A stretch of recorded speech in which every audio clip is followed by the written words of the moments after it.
procrastinating on the important things in life. Since I just recently posted my underrated books, I felt like it was only fair to now post some books that I felt were a little overrated slash overhyped. Now, I only have 3 here because honestly I feel like a lot of the books I read I really enjoy. Like I always, for some reason, I feel like I'm kind of slash pretty good at picking books that I feel like I'll like. Like I'm also pretty open-minded, so if a book has a topic that I've never explored before or is a genre that I'm not used to reading, I can still enjoy it by just keeping an open mind while reading the book. But these books here were books that I decided to read because of just popular reviews, and they weren't bad. Well, one of them I kind of posted a pretty bad negative review on, but the other 2, they weren't bad. I still enjoyed them. A part of me was kind of like, oh, a part of me was a little sad that these didn't offer more. Without further ado, these are 3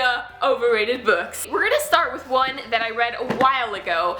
I read this when I was 13 or 14. 13/14-year-old me kind of overlooked a lot of sort of tropes slash just things that now that I'm older I really don't like. I feel like if I were to reread this book right now at 17, almost 18 years old, oh my god, you guys, I'm gonna be an adult in like 2 months. It's terrifying. I did enjoy it when I read it, but I did feel like it was a bit disappointing.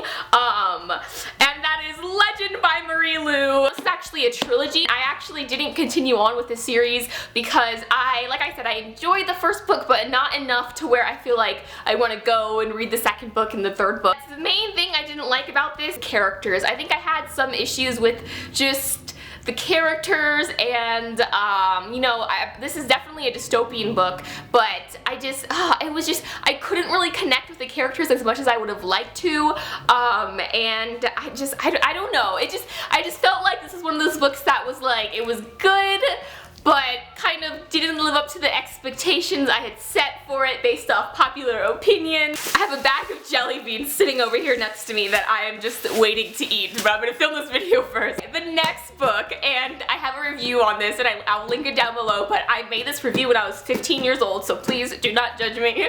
15-year-old me was like, I have a hard time going back and watching my old videos. I feel like I've changed a lot since then. I did not like this book at all. There's very few books that I just completely dislike. Like normally I can find at least one thing that I liked in a book, but this one was just so disappointing, you guys, and I'm so sorry because I know some people, they love this book. This book changed their life. It was amazing.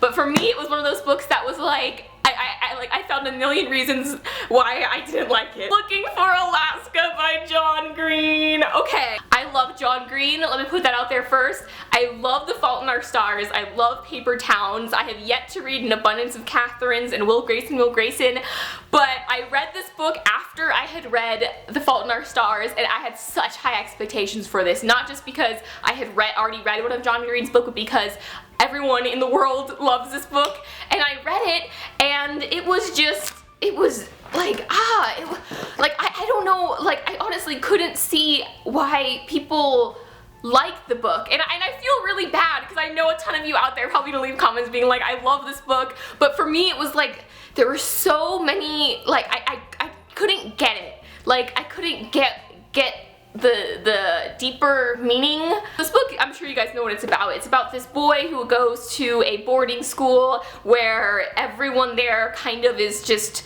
weird and odd, and he kind of gets obsessed with this girl named Alaska Young. You know, she's kind of like this broken character, and she's also really weird and does this like all sorts of weird stuff. He's fascinated with her. The gorgeous, clever, funny, sexy, self-destructive, screwed up, and utterly fascinating Alaska Young, who is an event unto herself. She pulls Pudge into her world, launches him into the great perhaps, and steals his heart. I just, like, for like, a lot of people love the character Alaska Young in this book, but for me, it was just like, I felt like Pudge, the boy in this book, was kind of just, like, saw her or put her on this pedestal because of all, like, I don't know, I just thought it was really strange, and I didn't like the relationship between Pudge and Alaska, and I just felt like a lot of the people at that school that he's going to were just bad influences, but he kind of saw it and was trying to take it in this different way. But I don't know, I just didn't enjoy the book at all. I'm so sorry everyone out there who loves the book. This is just my opinion of it. I know, like I said, a lot of people love this book.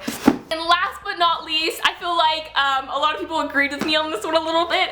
But the last book that I felt like was overrated, I did enjoy, but this book was very predictable and it wasn't as like suspenseful, like oh my god I did not see that coming, as I thought it would be. Black Ice by Becca Fitzpatrick. I know this kind of book made its way around booktube a little while ago and it kind of had mixed opinions. For me it was a good book, but a predictable one. The way people were describing this book, I felt like it was going to be one of those books that just have this huge plot twist, or like all this like oh my god, what? Why is this happening? This book is a girl who decides to spend her, is it her winter break or summer break or one of her breaks, up hiking in the mountains. So she goes up into the mountains, but she ends up getting caught in a blizzard and getting stuck out there, and she comes across this cabin with these two really nice guys, and you know, everything is not what it seems. These guys end up being like fugitive criminals, and she's now being held hostage and has to help guide them off the mountain